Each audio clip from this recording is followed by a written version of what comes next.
Deep in the wilderness of northern Michigan, far from the nearest road, far from the nearest light, a little girl named Helena runs between the trees like she owns every inch of them. Her mother, Beth, calls out from their small cabin, but Helena doesn't hear it, or maybe she chooses not to. Because somewhere out there in the undergrowth, her father is waiting for her, and being with Jacob Holbrook is always worth whatever trouble it brings. Jacob is not an easy man to understand from the outside. He is rough-edged and deliberate, a survivalist who has built his world entirely on his own terms, miles from civilization. But to young Helena, he is everything. He crouches beside her in the tall grass and shows her how to read the ground, how a deer's tracks change when the animal is startled, how the broken stem of a plant tells you which way the wind was moving. He speaks to her as an equal, and to a child, there is no greater gift. When Helena takes a shot at a deer and misses, Jacob doesn't berate her. He marks a tattoo on her forearm with quiet ceremony, as if to say, "You tried, and that matters." Helena wears it like a medal. Their days follow a rhythm that feels, to Helena, like paradise. They set traps together. They identify animal calls. They read the marsh the way other children read picture books. One afternoon, they check a snare and find only a severed wolf leg inside the animal gnawed through its own limb rather than stay caught. Jacob explains this to his daughter without flinching. Some creatures, he tells her, would rather lose a part of themselves than remain trapped. Helena turns the idea over in her mind. She doesn't yet understand that her father is describing her mother, because Beth is not at peace in this place. She is quiet and tightly wound, and the distance between her and Jacob is something Helena has always sensed but never examined. When Helena mentions that her mother always seems angry, Jacob says only that Beth sees the world differently, that she can't appreciate happiness the way they do. It is the first of many small reframings, delivered with such calm authority that Helena absorbs them completely. She doesn't see the prison, she sees a home. Then one morning, a stranger arrives on an ATV, cutting through the silence of the forest with an engine rumble that Helena has never heard before. She watches him from a distance, utterly transfixed. This is the first person outside her family that she has ever seen. The man is lost. He is looking for directions back to the city. But before Helena can process any of it, her mother runs outside and begins pleading with the stranger. She grabs his arm. She urges him to take them away, to go before Jacob comes back. And in that moment, just for a moment, the veil over Helena's world begins to thin. Then the gunshot cracks through the air and the stranger drops. Jacob steps out of the tree line, rifle in hand, and that thin moment of revelation closes shut.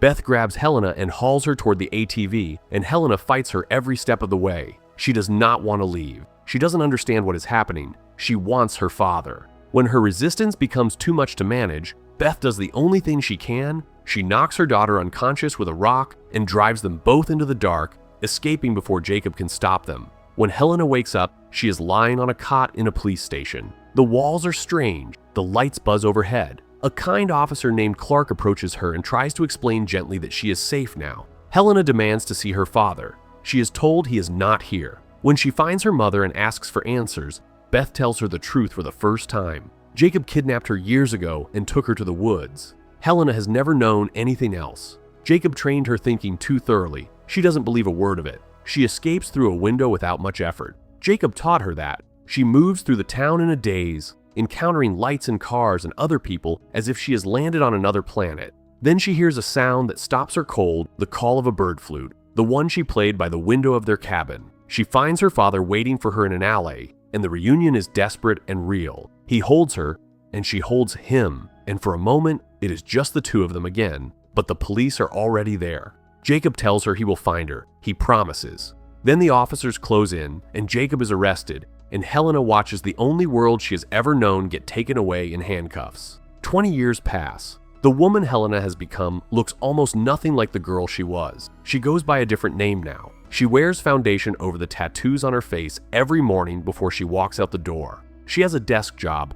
She has a daughter of her own, Marigold, a bright, curious girl who loves her mother's company at the park and asks 100 questions about every bird call and leaf shape that Helena points out. And she has a husband, Stephen, a warm and earnest man who loves his family and who Helena has told almost nothing about her past. At a work picnic, when Stephen's colleagues notice her tattoos and ask about them, Helena says she got them as a teenager in San Francisco. Her parents had ordinary jobs, she tells them. She smiles the smile of someone who has practiced it in a mirror. And it all holds it as always held because Helena is very, very good at surviving. And survival sometimes means becoming someone unrecognizable. Then the news breaks.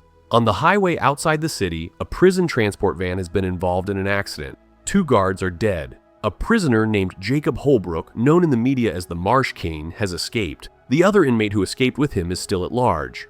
Helena comes home to find her street full of police vehicles. Special Agent Illing is waiting at her door. Illing explains that Jacob has escaped from custody and asks Helena directly whether the two of them have had any contact. Helena says no, she hasn't spoken to her father since she was 10 years old. What she cannot prevent is what happens when Stephen walks in and hears the conversation. He learns, right there in front of the agents, that Helena's father is the Marsh King. He learns that her parents didn't die in a car accident. He learns that he has been sleeping beside a stranger for years. Stephen's pain is real and quiet. He takes Marigold and leaves to stay at a hotel, telling Helena he needs time. The agents want her phone records and computer access, searching for any sign that she helped orchestrate the escape. She lets them have it. Meanwhile, the news broadcasts a fuller picture. Jacob Holbrook kidnapped Beth when Beth was a teenager and held her captive in the Michigan wilderness for 12 years. Helena was born in that captivity. Beth eventually escaped and later, unable to cope with what had been done to her, took her own life. Helena processes all of this in front of a television screen with the sound of her own heartbeat in her ears.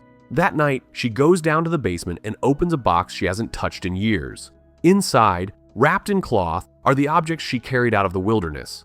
A dagger her father gave her, the carved bird flute she played at the cabin window. She holds them for a long time. Later, unable to sleep, she drives to a nearby lake and wades in alone in the dark, not seeking comfort, but something older and harder to name. Something like readiness.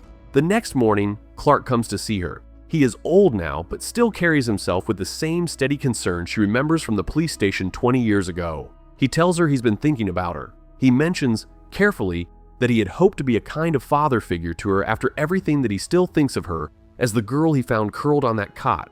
Their conversation is interrupted by a summons from the station. The chief has news. Jacob and his fellow escapee are confirmed dead. Their vehicle ran off a road and burned. The remains were identified using dental records, specifically Jacob's distinctive gold teeth. Helena doesn't know what to feel. For a moment, she lets herself believe it. For a moment, she stands in the station parking lot and breathes.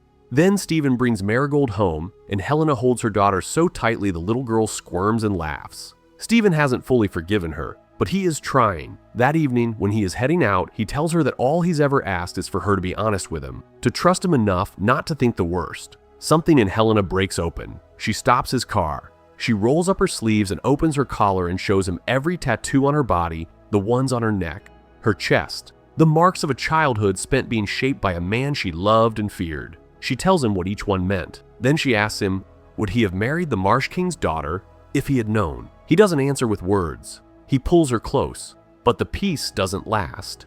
It never does. Helena is walking alone near her neighborhood when she sees it, a 3-legged wolf moving through the underbrush at the edge of the road. She stands completely still. Her father told her once about the wolf that gnawed off its own leg rather than remain in the trap. She told herself she understood that story. She understands it differently now. That night she wakes from a dream certain that Jacob was standing beside her bed, and the certainty doesn't fully dissolve in the light. She begins finding small wrong things. Mud tracked through the house in a pattern that doesn't match Marigold's shoes. A sound on the street that resolves into a man playing a bird flute. A figure in the crowd that turns and is gone before she can confirm what she saw. She sets up a perimeter around the house. String lines and bells. Trip traps in the yard, the same techniques Jacob taught her when she was small. One night the bells ring and she goes outside with a knife to find a dead rabbit in one of the snares, its skull already crushed. Someone placed it there. Then she goes inside and finds Marigold playing with 2 stick figures carved from sticks,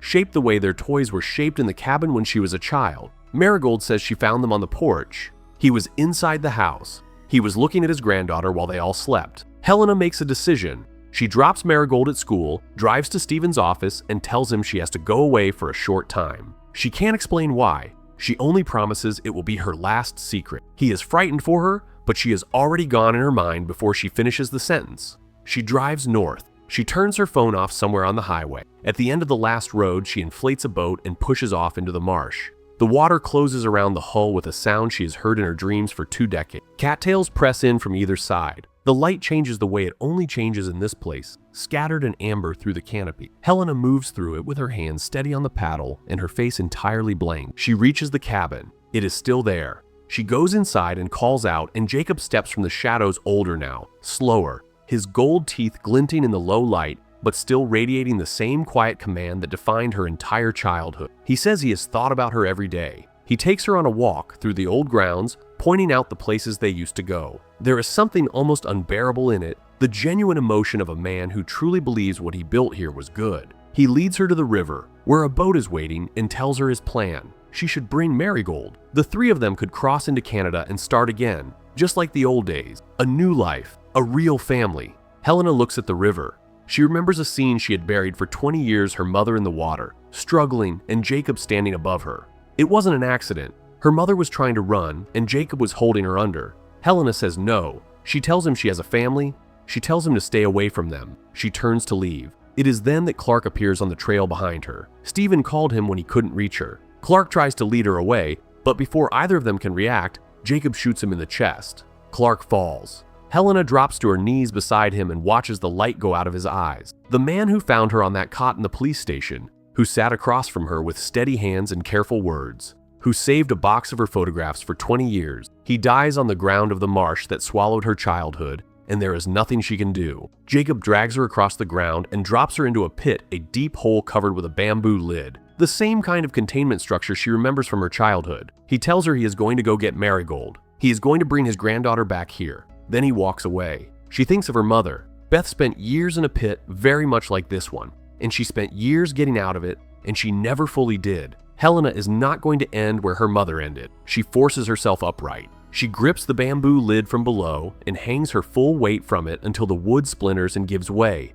and then she is out, bleeding and gasping in the cold air of the marsh. She knows where Jacob keeps his weapons. She moves through the trees with her body low and her mind completely clear, finds the hidden rifle, and spots her father already out on the water in a canoe. She fires and hits him, knocking him out of the boat. He surfaces and pulls himself toward the far bank and disappears into the reeds. What follows is a chase through terrain that she has known since before she could read. She uses every piece of knowledge Jacob ever gave her, tracking by displacement, reading silence, anticipating where a hunted man would go to ground. But Jacob still knows this land better than anyone alive, and he is more patient than she can sustain. He waits in a flooded pool, submerged to his chin, and shoots her in the leg the moment she crosses his line of sight. He tells her it is only a flesh wound because he still loves her. He cuffs her hands and orders her to walk him back to her boat. As they move along a ridge above a steep drop, Helena allows herself to stumble. She goes over the edge and hangs there, her cuffed hands hooked on the lip.